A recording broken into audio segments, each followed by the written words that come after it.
یہاں ہمارے شاعر شعر و شاعری کرتے رہتے ہیں، کاش ہم وہ پتھر ہوتے جس پر ہمارے نبی کے قدم لگا کرتے تھے، کاش ہم کپڑے کی وہ ٹاکیاں ہوتے جن سے نبی پاک کا خون پوچھا جایا کرتا تھا، زخموں پہ جو ٹاکیاں کاش ہم وہ ٹاکیاں ہوتے، کاش ہم وہ کپڑے ہوتے۔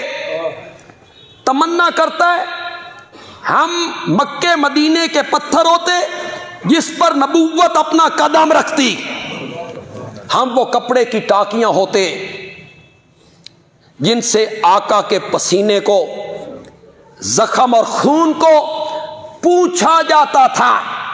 یہ ہماری تمنا ہے، اور تنقید کرتا پھرتا ہے صحابہ پر جو میرے نبی سے مصافحے کر رہے ہیں، معانقے کر رہے ہیں، اکٹھے بیٹھ کے کھجوریں کھا رہے ہیں، پھر پانی پی رہے ہیں، پھر دسترخوان پہ اکٹھے ہیں، جنہیں کھجوریں اٹھا اٹھا کے میرا نبی دے رہا ہے، جو سواریوں پر میرے نبی کے پیچھے بیٹھے ہوئے ہیں،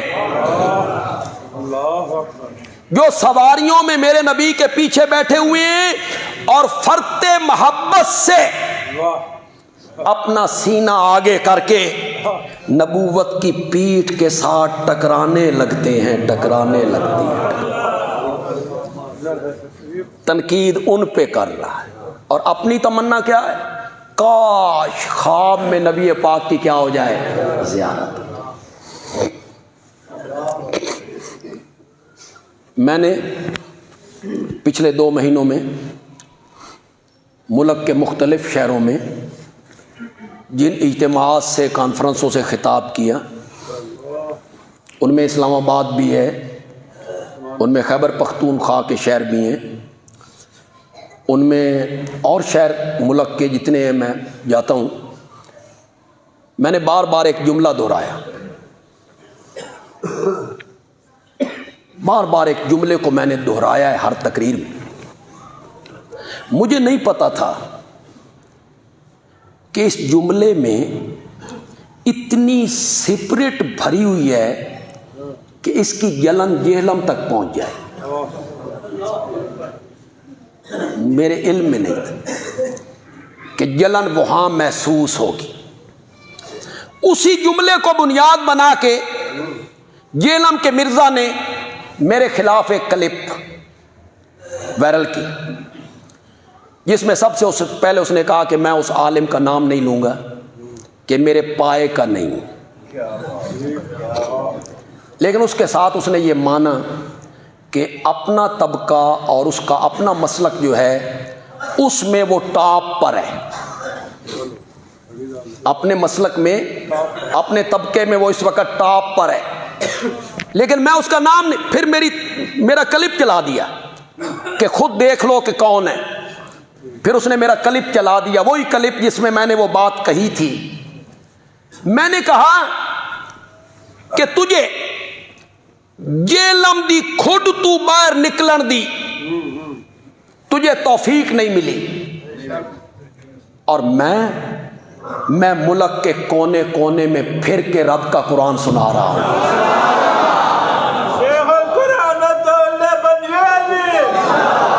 وہ جملہ اللہ دی قسم لگیا ٹھک کر کے، بڑی تکلیف ہوئی ہے اس جملے کی۔ اتنے جرت شرط والی گل کون، اتنے علم دی گل، علم دی گل ہے۔ وہ میرا جملہ، میں اس جو کلپ ہے اس کا جواب انشاءاللہ کل اس کا میں جواب دوں گا، ایک قسط میں بھی نہیں دوں گا، 2-3 قسطوں میں دوں گا۔ میں بتاؤں گا کہ یہ شخص قرآن سے کتنا جاہل ہے، اسے مس بھی نہیں قرآن سے، روایات میں کھویا رہتا ہے نا، روایات میں تحقیق کرتا رہتا ہے، کھویا رہتا ہے، قرآن کے ساتھ اس کا کوئی تعلق نہیں، جہالت، نرا جاہل ہے۔ شاید میں اس کلم میں کہوں، لیکن آج اس مجمع عام میں کہوں گا کہ میں شعبان اور رمضان 2 مہینوں میں یہاں سرگودا میں قرآن کی تفسیر پڑھاتا ہوں، تو بھی شامل ہو جا، پڑھ لے ساڈے کول قرآن، ہم تجھے بتائیں قرآن کیا ہوتا ہے۔ تو قرآن میں تحریف کرتا ہے، قرآن میں جن آیتوں میں منافقین کا ذکر ہے وہ صحابہ پہ فٹ کرتا ہے۔ وَمِنْ أَهْلِ الْمَدِينَةِ مَرَضُوا عَلَى النِّفَاقِ، وہ کہتا ہے صحابہ کی ایک قسم یہ بھی ہے، اِنَّا لِلَّهِ وَإِنَّا إِلَيْهِ، تو صحابہ پہ تنقید کرتے کرتے یہاں تک جا پہنچا۔ وَمِنْ أَهْلِ الْمَدِينَةِ مَرَضُوا عَلَى النِّفَاقِ، مدینے میں کچھ لوگ ہیں جو نفاق پر چل رہے ہیں، صحابہ کی ایک قسم یہ بھی ہے۔ جملہ جو میں نے بار بار دہرایا، جس کی تکلیف ہوئی وہ جملہ یہ تھا کہ صحابہ کو، صحابہ تاریخی اور کتابی شخصیات نہیں ہیں، صحابہ قرآنی شخصیات ہیں، یہ جملہ تھا۔ اس جملے کی تکلیف ہوئی، کہتا ہے اگر قرآنی شخصیات ہیں تو پھر ان صحابہ کا بھی ذکر کر، وَمِنْ أَهْلِ الْمَدِينَةِ مَرَضُوا عَلَى النِّفَاقِ۔ 14 صدیوں میں کسی مفسر نے اس آیت سے صحابہ مراد لیے؟ ہے تجھ میں جرت؟ کسی ایک مفسر کا حوالہ پیش کر جس نے وَمِنْ أَهْلِ الْمَدِينَةِ مَرَضُوا عَلَى النِّفَاقِ سے صحابہ کا گروہ مراد لی۔ کہتا ہے ان کو بھی صحابہ کہا گیا ہے، ان کو بھی صحابہ۔ کیسے؟ حضرت عمر نے اجازت طلب کی کہ یا رسول اللہ مجھے اجازت دے دو، میں عبداللہ ابن ابی کو قتل کروں، یہ گستاخ ہے، بے ادب ہے، میں اس کو قتل کروں۔ آپ نے فرمایا عمر ایسا نہ کر، لوگ کہیں گے محمد اپنے ساتھیوں کو قتل کرتا ہے، لوگ کہیں گے محمد اپنے ساتھیوں کو قتل کرتا ہے، تو یہ بھی تو ساتھی تھے۔ میں نے کہا واہ، میرے آقا کا ارشاد تو پڑھ، میرے آقا کیا کہہ رہے ہیں؟ میں کہتا ہوں کہ میرے ساتھی ہیں، میرے آقا نے کیا کہا؟ لوگ کہیں گے۔ لوگوں کا کہنا اور میرے نبی کا کہنا تو نے برابر کر دیا ہے۔ صحابہ کتابی شخصیات نہیں ہیں، ہم نے صحابہ کو فلاں عالم نے یوں کہا، فلاں عالم نے یوں کہا، فلاں مفسر نے یوں کہا، فلاں مورخ نے یوں کہا، فلاں محدث نے یوں کہا، فلاں فقیہ نے یوں کہا، فلاں پیر نے یوں کہا، فلاں ولی نے یوں کہا۔ ہم نے صحابہ کو اقوال رجال میں نہیں دیکھنا، نہیں دیکھنا، ہم نے قرآن کے فرمان میں دیکھنا ہے۔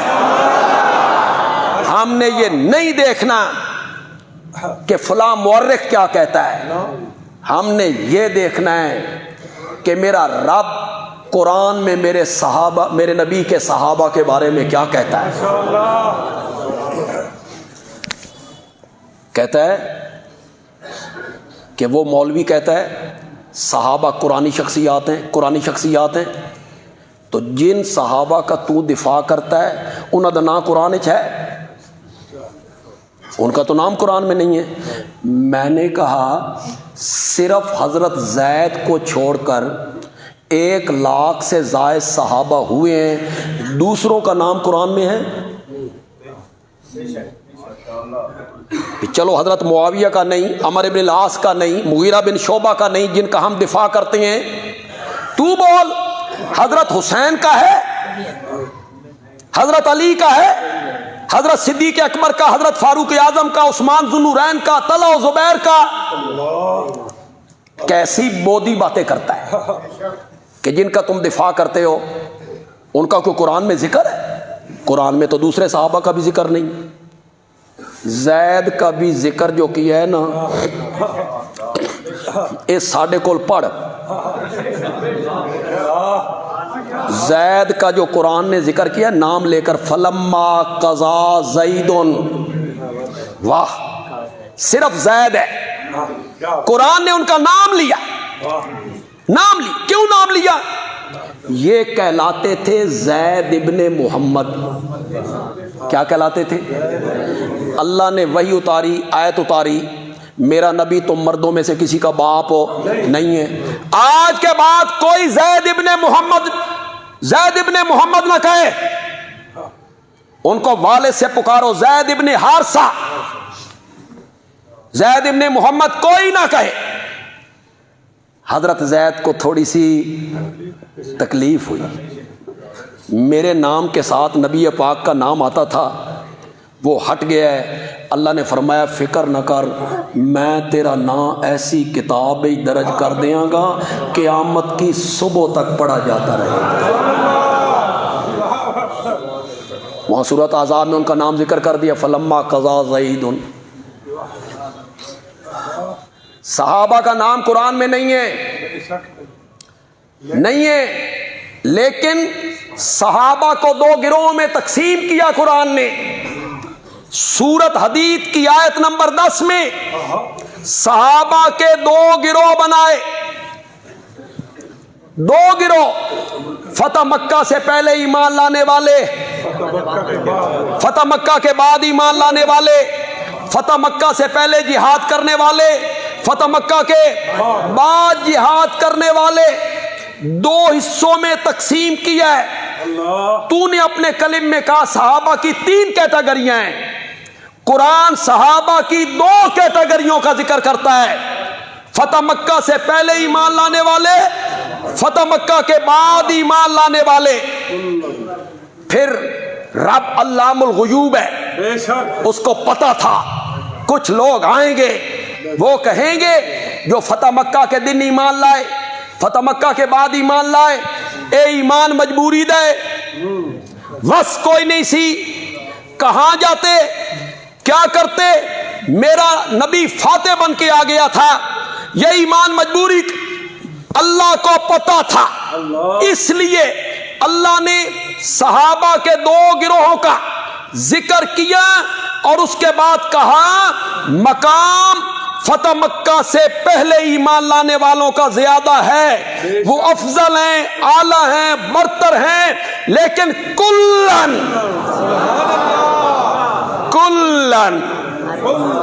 کہو، زور سے کہو،